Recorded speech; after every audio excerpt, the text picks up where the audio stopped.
G'day, gang. Today I want to talk about one of my favourite things of all time. Unsurprisingly, I talk about story a lot because I really like it. I want to talk today about how to identify a good story. How do you know if something is a bad story versus a good story? And I will always argue that while quality is inherent, taste is not. So you may find that you really enjoy a bad story. And I think that we are, a lot of us love to watch really bad movies. And I think that there's absolutely nothing wrong with that. We don't always have to like the highest of qualities, of quality, rather. Highest qualities of quality. I'm sorry, I'm stopping now. But I think that we should want to identify something that has quality. And I think it is, well, we shouldn't, but I think it is fun to be able to do that. And I think that there are a lot of factors involved in being able to identify what is a good story. And I think there are a lot of components about what makes a story quality, what makes something good. So first and foremost, I think that one of the most significant things to judge if something is genuinely good is the seamlessness of all of the elements. So one of my favorite things to do is to get something that completely mismatches something else and stir it around in a big narrative pot and make those two things part of the story.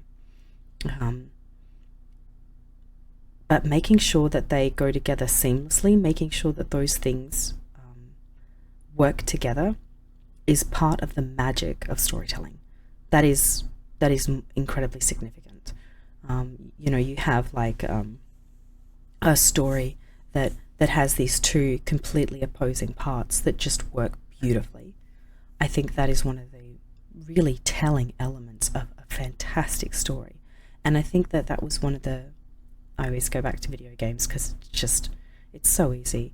But when I first played a game called Arcanum, there was this tug and pull between steamwork, technology, and magic.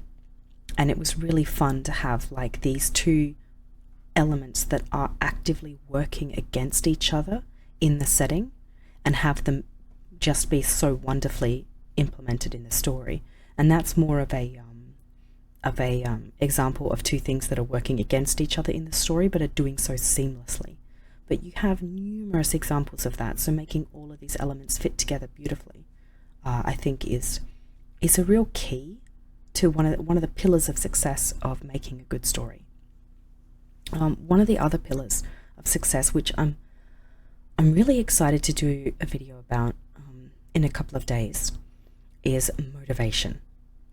So the way in which that your character has, the main character of any work, not necessarily if it's your own, it is of all works, is the way in which that they have power over the story is through their agency, and that is to mean their motivation. So when you have this character that wants to kill the dragon, that is their motivation, and they stick to it throughout all of the story, and they find 10 different ways to do it, and they have a character break and they're not sure that they can do it, and they don't know if they can get there, and they have to get more help, and they have a moment in which that they find that they can't find themselves in their motivation. All of those things sticking to their motivation, that is such a cohesive and just flawless way to make a character feel like they have narrative presence, which is the best way to make them feel real. If you make a character based on a person with real hypocritical desires, it doesn't translate particularly well in almost all cases in story. Having a character with one motivation that is their primary motivation, and it can play out in numerous different ways.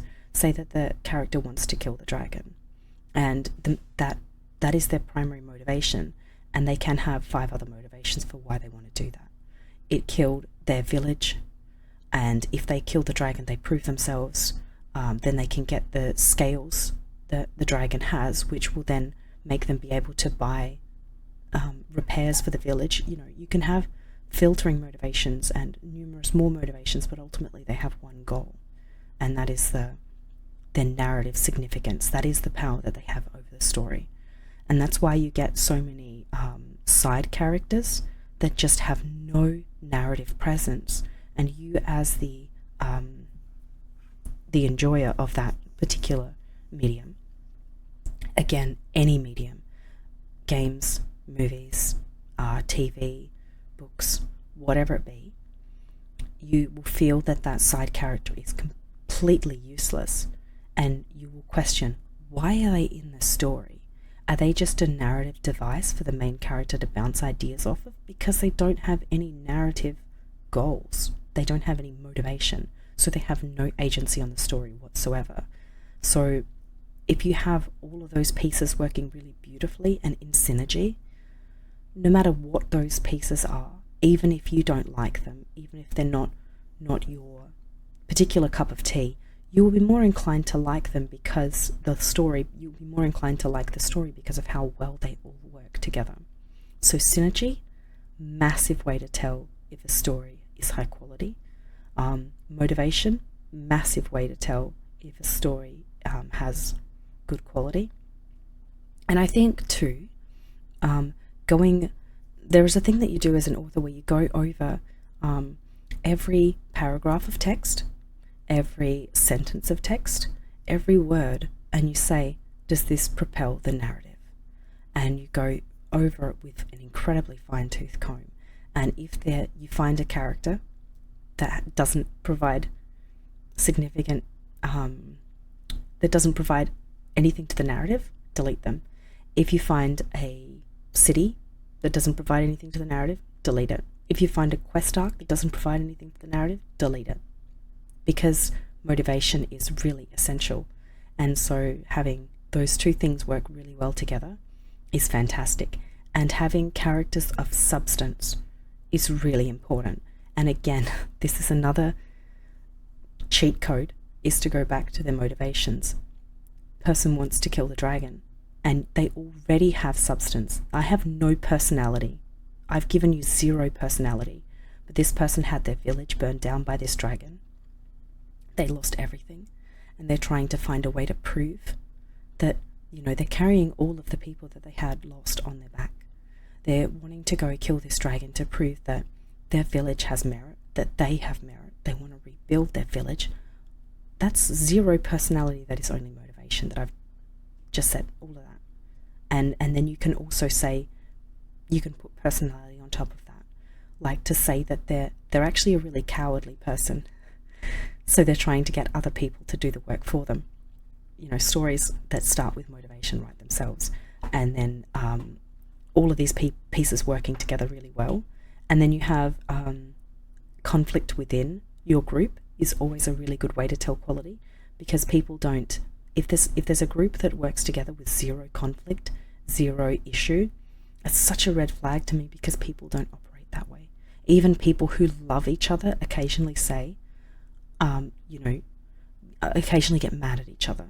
We all have our upsets because we are incredibly complicated people, and even really cohesive friendship groups have issues.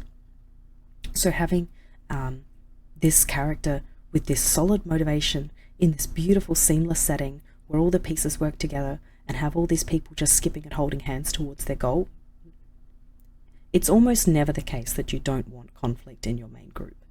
It is almost never the case that you don't want your character to trip and fall along the way. All of these things are a really great way to identify a really high quality story. And I think most of all, I don't know where to put pacing, but pacing is really important. So you have to have enough for the character to do in each chunk of the story. I think that is one of the hardest things to do in crafting a narrative, particularly in gaming, because you have mechanics, you have like achievements, you have just a laundry list of other complicated technical things to apply. I think pacing is really difficult, but making sure that you feel that there is enough entertainment in each chunk of the story is essential. So if you get a story that starts out so slow that it is completely boring, and everybody's advice is, no, just keep reading, it gets better. It's not high quality. It shouldn't feel like it's a bad state. It shouldn't feel unenjoyable at points, because ultimately entertainment is supposed to entertain.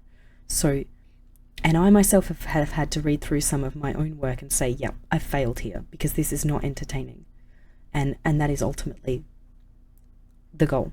So I think those elements are, I think, the biggest pillars in identifying something that is quality. And numerous people of numerous different walks of life, of more and lesser experience, will disagree.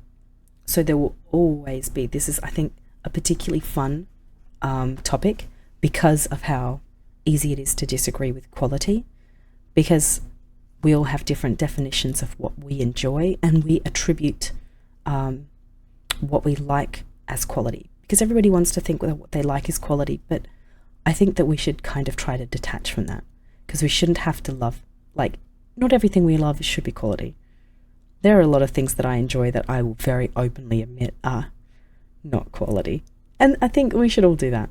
But yeah, how do you identify quality in a story, and what also do you think about stories that you enjoy that aren't quality? Yeah, this one, I love talking about story. Please talk to me. I'd love to hear it. And if you like the videos that I have been doing, putting a sub or a like on the videos, sub to my channel, like on my videos, will really help me, as I'm just starting out, and I'm a nobody on the YouTube. So that would be awesome. Yeah, I appreciate you all. Thanks again for listening to me. Means the world. Means a lot. Okay, bye.